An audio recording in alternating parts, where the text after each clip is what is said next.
Hello दोस्तों, welcome to the YouTube channel of Rich Academy. और आज की जो हमारी क्लास है वो नंबर सिस्टम पार्ट 2 है, जिसके अंदर हम पहले पोर्शन के अंदर हमने लास्ट वीडियो में जो कंसेप्ट सीखे थे उसके बेस पे हम क्वेश्चंस करेंगे। जो डिविजिबिलिटी रूल है उसके बेस पे 2-3 क्वेश्चन करेंगे। फिर उसके बाद टर्मिनेटिंग बट रिपीटिंग, मतलब जो बार वाले क्वेश्चन हैं उनके 1-2 क्वेश्चन करेंगे।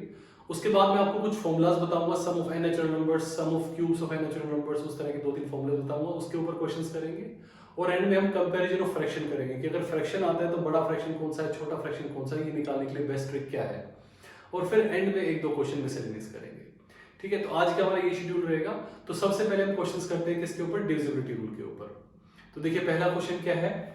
पहला क्वेश्चन बोल रहा है what is the least digit that should come in the place of, एक नंबर दिया हुआ है, बोल रहा है कि हैश की जगह पे क्या डिजिट आए अगर जो ये पूरा नंबर 3 से डिवाइड होता है।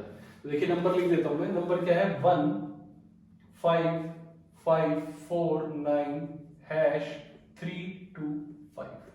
ये नंबर है, बोल रहा है हैश पे कम से कम, मतलब छोटे छोटा डिजिट क्या आ सकता है कि ये 3 से डिवाइड हो जाए।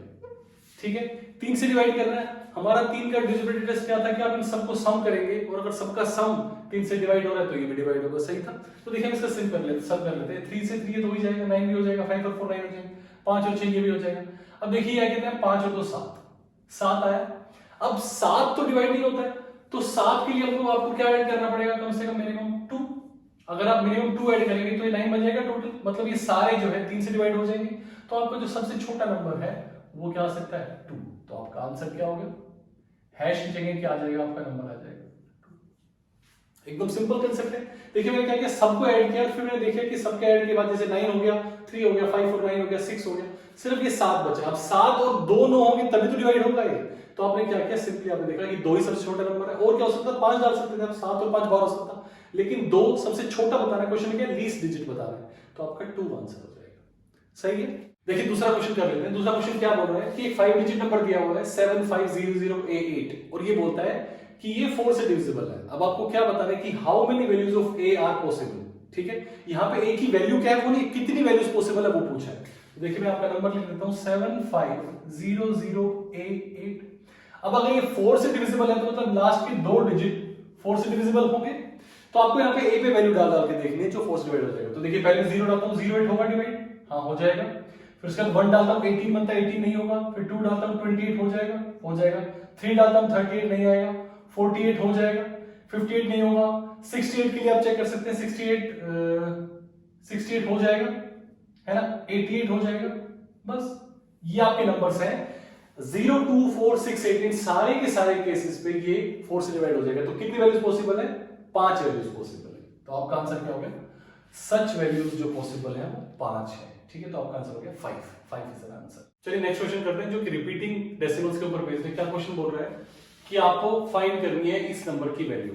तो देखिए नंबर्स क्या कहते हैं, 0.2 बार, 0.3 बार और 0.32 बार। आपको क्या करना है, इस नंबर की वैल्यू निकालनी है। देखिए बच्चे बेसिक गड़बड़ क्या करते हैं, बच्चे इन सबको डायरेक्ट ऐड कर देते हैं। डायरेक्ट ऐड करके क्या आ जाएगा, और ये गलत है। आप इसको सीधा ऐड नहीं कर सकते। अगर ऊपर बार लगा हुआ है तो आप ऐसे इसको सीधा ऐड कर सकते हैं। आपको कन्वर्ट करना पड़ेगा, जो मैं लास्ट क्लास में सीखा था। तो इसके मैं कन्वर्जन का क्या बनेगा, 2/9 बनेगा। ठीक है, इसको मैं r लेता हूं, r 2 10 से मल्टीप्लाई करता हूं, 2.0 हो जाएगा, 2.2 बार आ जाएगा, 10 - 1 9 हो जाएगा, 2/9 आएगा।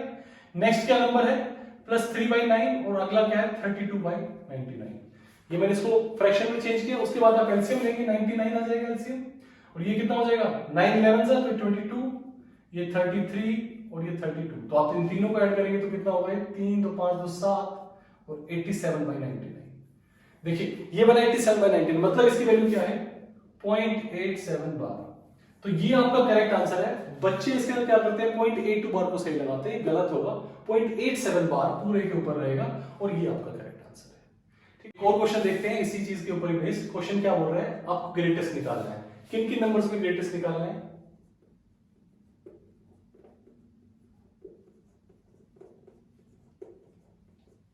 ये पूछ रहा है इसमें से सबसे बड़ा कौन सा हो। तो देखिए इसमें कन्वर्ट करता हूं, 9 को तो मैं सिंपली 9/10 लिख सकता हूं इसको। ये क्या हो जाएगा 9/9। ये क्या हो जाएगा, अगर इसको पहले मैं 10 से मल्टीप्लाई करूंगा फिर मैं और 10 से करूंगा तो ये क्या आएगा 9/90। और ये कितना हो जाएगा 9 बाई, ये 100 था तो 99। अब देखिए इसमें से हमें बताना है कि सबसे बड़ा कौन सा है। इसको मैं थोड़ा और छोटा फॉर्म कर सकता हूँ, 9/10, 1/10 और ये हो जाएगा 1/11। तो देखिए इसमें सबसे बड़ा नंबर कौन सा है? तो आपका 0.9 बार इज द आंसर। अब देखिए मैं आपको 3 फॉर्मूलेस बता रहा हूं, ये बहुत ज्यादा काम आने वाले हैं, आपको पक्का याद होने चाहिए, रटे हुए होने चाहिए, जब भी ऐसा आए तो आपको याद होना चाहिए। तो पहला वाला फॉर्मूला क्या है कि sum of first n natural numbers. Sum of first n natural numbers का मतलब क्या है कि ये आपको फॉर्मूला लगाना है, n into n plus 1/2। यहाँ पे लिखा हुआ है sum of first n natural numbers. मान लीजिए बोलता है कि 1 + 2 + 3 till 10 आपको निकालना है, क्या आंसर होगा। तो यहाँ पे फर्स्ट एन नेचुरल नंबर से मतलब शुरुआत के 10 नंबर हैं, तो आपका n क्या हो जाएगा? 10 हो जाएगा। तो अब यहाँ पे क्या करेंगे? 10 डाल देंगे, 10 into 11/2, 55। दूसरा फॉर्मूला क्या बोल रहा है? Sum of first n natural squares, मतलब कि जो फर्स्ट नंबर्स के अगर आप स्क्वायर्स करेंगे तो क्या होगा? जैसे मान लीजिए मैं बोल रहा हूँ 1 square + 2 square + 3 square till 10 square. अगर आपको सब ये ऐड करना है तो आपका फॉर्मूला क्या है? n into n + 1 into 2n + 1/6। तो आप सिंपली क्या करेंगे? n की जगह क्या डालेंगे? 10 डालेंगे। 10 into 11 into 10 to the 20, 21/6। सही है। 3 दूनी 6, 3 7 21, 2 5 10, 35 into 11 कितना हो गया? 385। बताया था मैंने शुरुआत की जो मेरी क्लासेस पे मैंने शॉर्ट ट्रिक सिखा रखे हैं, दोनों को सेपरेट करेंगे, बीच में एडिशन कर देंगे, 385। तो मतलब अगर आप 1 स्क्वायर + 2 स्क्वायर + 3 स्क्वायर इस तरह से 10 स्क्वायर तक करेंगे तो आपका आंसर क्या आ जाएगा? 385। नेक्स्ट फॉर्मूला क्या बोल रहा है कि अगर आप क्यूब्स निकालना है आपको n नंबर्स तक, 1 क्यूब + 2 क्यूब + ऐसे ऐसे करके टिल 10 क्यूब, इसका पूछ रहा है कि इसका सम क्या होता है। इसका सिंपली फॉर्मूला होता है n into n + 1/2 whole square. सही है। तो अब क्या करेंगे इसके अंदर? n आपका क्या है? 10 है। 10 into 11/2 होल स्क्वायर, मतलब ये कितना हो गया आपका? 55/55 का स्क्वायर है ना। ये 110 हुआ, 55 हुआ, 55 का आपको स्क्वायर निकालना है। 55 का स्क्वायर क्या होता है? 30 25। तो आपके अगर क्यूब्स का आप करोगे, देखिए क्यूब्स का फॉर्मूला और यहाँ पे स्क्वायर है, ये बात ध्यान देने वाली है, क्यूब्स के फॉर्मूले में स्क्वायर आ रहा है।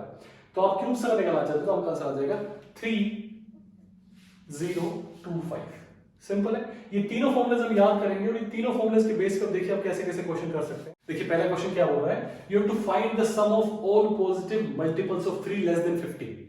मतलब कि 50 से कम वाले सारे मल्टीपल 3 के। तो देखिए 3 का पहला मल्टीपल 3 ही होगा, फिर 6 होगा, इस तरह से लेस देन 50। अब 50 तो मल्टीपल नहीं है, लेकिन 3 से जो डिवाइड होगा लास्ट में क्या होगा? 48 होगा। 48 3 से डिवाइड होता है, तो मतलब आपको क्या करना है? इन सबका सम निकालना है। मतलब आपको 3 + 6 + 9 इस तरह से करके 48 तक आपको सबका सम निकालना है। तो इसके अंदर हम क्या करते हैं? 3 को कॉमन ले लेते हैं। ये कितना आएगा? 16। तो अब सिंपली आप क्या करेंगे? देखिए यहां पे आप वो फॉर्मूला यूज कर सकते हैं, सम ऑफ n नेचुरल नंबर्स। तो यहां पे मेरा फॉर्मूला क्या हो जाएगा? 3 इंटू क्या हो जाएगा? n into n + 1/2 था, तो यहां पे n मेरा क्या है? 16 है, तो 16 into 17/2। सिंपल। अब इससे कैंसिल कर दीजिए, तो आपका आ जाएगा 3 into 8 into 17। ठीक है, आप इसको सोल्व कर लेंगे। 24 into 17, 17 into 24 आप वैल्यू लिख लीजिए। 17 चौको 68, 8 6, 17 दूनी 34, 34 और 6 40। तो ये आपका आंसर आ जाएगा 408। सही है। तो इस तरह से आप सोल्व कर सकते हैं। देखिए मैंने क्या किया, फिर से बता रहा हूं। मैंने नंबर्स लिखे, लेस देन 50 बोला तो 48 तक ही जाएगा। 3 को कॉमन लिया, 1 2 3 4 16 आ गया। वो आपने सिंपली क्या किया? फॉर्मूला डाल दिया n into n + 1 2 यहां पे, और आपका सोल्व होके 408 आ गया। सही है। Sum of all 3 digit numbers. तो इसमें क्या कह रहा है कि sum of all 3 digit number निकालें। तो फर्स्ट 3 डिजिट नंबर आपका क्या होगा? 100 होगा। उसके बाद कहते हैं कि आपको क्या क्या ऐड करना है? 100 के बाद नेक्स्ट 101 होगा, और कह रहे हैं इस तरह से आप ऐड करेंगे कहां तक? 999 तक। इसका ये सम पूछ रहा है, इसका ये सम पूछ रहा है। तो इस केस में हम क्या कर सकते हैं इस क्वेश्चन के अंदर कि आप 99 का अलग सोल्व कीजिए, फर्स्ट 99 का, और फर्स्ट 999 का कीजिए, और दोनों को माइनस कर दीजिए। जैसे कि मान लीजिए मेरा फॉर्मूला क्या बनेगा? 999 का क्या करता हूं? 999 into n into n + 1 था, 1000/2। ये पूरा पूरा आ गया यहां तक। अब इसके अंदर यहां तक आपको करना है 99 वाला, तो इसमें से माइनस कर दीजिए 99 into 100। तो ये आप सोल्व कर लेंगे, यहां से आपका सोल्व हो जाएगा। देखिए वैसे एक तरीका और हो सकता था, बहुत ही सिंपल सा तरीका, अगर मान लीजिए मैं इन दोनों को ऐड करता हूं, सही है, दो पेयर बना रहा हूं मैं, तो 100 और 999 में ऐड करता हूं तो मेरे कितना आ जाएगा, 1099 आ जाएगा। अगर मैं 101 और 998 ऐड करता हूं, 101 और 998 ऐड करता हूं तो मेरा क्या आएगा, 1099। मतलब अगर फर्स्ट और लास्ट पेयर में ऐड कर रहा हूं तो 1099 आ रहा है। ऐसे कितनी बार हो रहा है, टोटली नंबर कितने हैं, 1000 थे, 100 चले गए, कितने हैं नंबर, 900 है, और 900 में पेयरिंग हो रही तो कितने नंबर टोटल हो रहे हैं, 450 ही होंगे, पेयर बन गए। तो आप सिंपली क्या कर सकते हैं, 1099 को आप मल्टीप्लाई कर दीजिए 450 से, आपका आंसर यहीं से आ जाएगा। देखिए मैं इस बार ये फॉर्मूला यूज नहीं, आपको एक अच्छी ट्रिक बता रहा हूं। मैंने क्या किया, फर्स्ट और लास्ट को ऐड किया तो मेरा बना 1099, ठीक है। उसके बाद फिर मैंने सेकंड लास्ट और सेकंड फर्स्ट इन दोनों को ऐड किया तो मेरा बना 1099। तो मैं देख रहा हूं कि हर बार पेयर बनके 1099 बन रहा है। अब सिर्फ मुझे निकालना है कि पेयर कितने बनेंगे, ये टोटल नंबर्स कितने हैं, तो टोटल नंबर 900 है, और 900 में आप पेयरिंग करोगे तो कितने बनेंगे, 450। तो सिंपली आप क्या करेंगे, 1099 into 450, तो जो आपका ऑप्शन ए है वो यहाँ पे फिट बैठ जाएगा, आपका आंसर ए हो जाएगा। सही है, इजी। देखिए एक दो क्वेश्चंस में देख रहा था कंपैरिजन ऑफ फ्रैक्शंस के ऊपर, और उसमें बच्चे काफी बार परेशान रहते हैं कि सर ये कैसे होता है सोल्व, क्योंकि बहुत ज्यादा टाइम खा जाता है। तो आपको मैं ट्रिक बताने वाला हूँ कि अगर आपको दो फ्रैक्शन कंपेयर करनी हो तो कैसे होगा। जैसे मान लीजिए फिर से पूछा गया कि 3/4 और 4/5 में से कौन सी फ्रैक्शन बड़ी है, तो आप सिंपली क्या कीजिए, आप क्रॉस मल्टीप्लाई कर दीजिए, नीचे से ऊपर जाना है। यहाँ पे क्या बना 50, यहाँ पे क्या बना 4 4 16, तो बड़ा नंबर कौन सा है ये, तो फ्रैक्शन कौन सी बड़ी होगी ये, सिंपल। देखिए फिर से एक और लीजिए, तो मान लीजिए ऐसा 11/6, यहाँ पे 12/7, ठीक है। अब आपको इन दोनों कंपेरिजन कौन सा बड़ा, तो आपने क्या किया, क्रॉस मल्टीप्लाई किया, 11 7 77, 12 6 72, तो बड़ा नंबर कौन सा है ये, तो फ्रैक्शन क्या हो गया, 11/6 इज ग्रेटर देन 12/7। बहुत ही इजी और अच्छी ट्रिक है कि आप जस्ट क्रॉस मल्टीप्लाई कीजिए और आप कंपेयर कर सकते हैं, जिस नंबर बड़ा है जिस तरह वही नंबर बड़ा होगा। सही है। अब इसके ऊपर एक दो क्वेश्चन देख लेते हैं, कैसे क्वेश्चन आते हैं।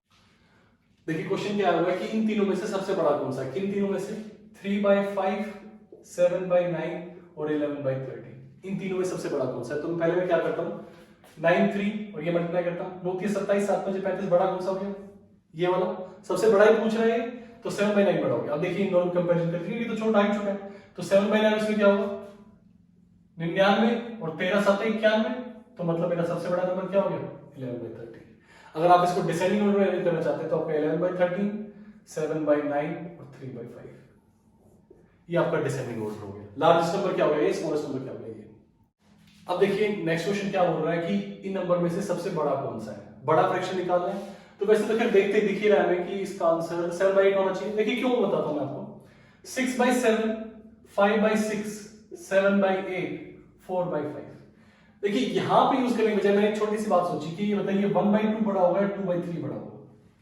दो में से एक पार्ट बड़ा होगा, तीन में से दो पार्ट, हमेशा ये पार्ट बड़ा होता है। तो जो नंबर इसमें सबसे बड़ा है 7/8, वही सबसे लार्जेस्ट हो जाना चाहिए। सही है। मान लीजिए आपको बात समझ में नहीं आई कि 7/8 कैसे बड़ा है, तो हम सिंपली अपना क्रॉस मल्टीप्लिकेशन मेथड यूज करेंगे और बड़े नंबर के साथ चलेंगे। देखिए 6 6 36, 7 5 35, बड़ा ये वाला हो गया, ठीक है। 6 6 36, 7 5 35, ये बड़ा हो गया। अब आप इसको कंपैरिजन कीजिए इससे, 8 6 48, 7 7 49, ये बड़ा हो गया। अब आप इसका कंपैरिजन कीजिए इससे, 7 5 35, 8 4 32, ये वाला बड़ा हो गया। तो आपका आंसर क्या आ गया, 7/8 इज द लार्जेस्ट वन। सही है, सिंपल है। अब देखिए नेक्स्ट क्वेश्चन क्या बोल रहा है कि sum of two numbers is 3, sum of squares of these two number is 12, find the product of these two numbers. देखिए यहां पे क्या होगा, मान लीजिए एक नंबर x है, एक नंबर y है, तो x प्लस y क्या बोल रहे हैं, कितना है 3, और क्या बोल रहा है स्क्वायर का इनका कितना है, x² plus y² is equal to 12, ये बोल रहा है क्वेश्चन। और अब क्या मांग रहा है आपसे, प्रोडक्ट मांग रहा है, मतलब आपसे क्या पूछ रहा है, x y की वैल्यू क्या होगी। सही है। देखिए इसको मैं स्क्वायर कर देता हूं इक्वेशन 1 को, तो मेरा क्या हो जाएगा, x² plus y² plus 2xy is equal to 9, यही बनेगा। इसको मैंने स्क्वायर किया तो दोनों तरफ स्क्वायर करना पड़ेगा। अब x² प्लस y² क्या है यहाँ पे इक्वेशन 2 में 12, तो यहाँ पे मैं 12 प्लेस कर देता हूँ, 12 plus 2xy is equal to 9, मतलब कि 2xy इज इक्वल टू -3, इधर चला गया, और xy इज इक्वल टू -3/2, यही मांग रहा था। इसने कहा था प्रोडक्ट क्या होगा, x और y is equal to -3/2, that is your answer. चलिए नेक्स्ट क्वेश्चन कर लेते हैं, देखते हैं नेक्स्ट क्वेश्चन क्या बोल रहा है। नेक्स्ट क्वेश्चन बोल रहा है the sum of two digits of a number is 10, number formed by reversing the digit is 18 less than the original number, find the original number. क्या बोल रहा है कि उसके अगर आप डिजिट्स का सम करते हो, सिंपली आप सम करते हो x प्लस वाई, तो आपका आंसर क्या आता है 10। और क्या बोल रहा है, number formed by reversing the digit is 18 less than the original one. अब देखिए जब भी आपको ओरिजिनल वन डिजिट लिखना है तो कभी भी इसको आप सिंपली ऐसे नहीं लिख सकते कि x y ओरिजिनल होगा, क्योंकि इसका मतलब मल्टीप्लिकेशन होता है। तो अगर आपको ओरिजिनल डिजिट लिखना है, आपको हमेशा इसकी प्लेस वैल्यू के हिसाब से लिखना पड़ेगा, y into 10 raised to power 0 और x into 10 raised to power 1, यही हमने किया था लास्ट में, है ना।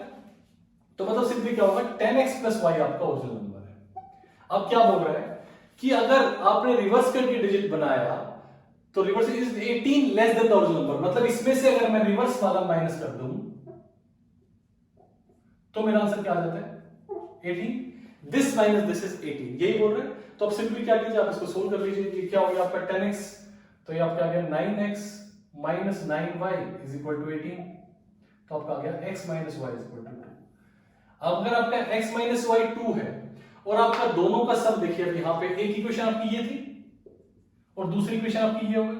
अगर मैं इन दोनों को ऐड कर देता हूं तो ये y से y कैंसिल हो जाएगा, देखिए x plus y is equal to 10, मैंने ऐड किया कैंसिल हो गया, 2x इज इक्वल टू 12, तो x इज इक्वल टू कितना हो गया 6। अगर x 6 हो गया तो ये कितना हो गया 4, तो y कितना हो गया 4। अब आपको क्या बताना है, ओरिजिनल नंबर बताना है, तो ओरिजिनल नंबर क्या है, ये वाला ओरिजिनल नंबर है, तो आपका आंसर क्या आ जाएगा 64 इज योर ओरिजिनल नंबर। अगर आप चाहे तो उसके रिवर्स कर देखिए, -46 कीजिए, आपका 18 बचेगा, और आप चाहे तो 6 + 4 कर लीजिए, 10 आएगा। तो आपका आंसर क्या हो गया 64 इज द आंसर। चलिए आज के लिए इतना ही। Please like share subscribe, thank you.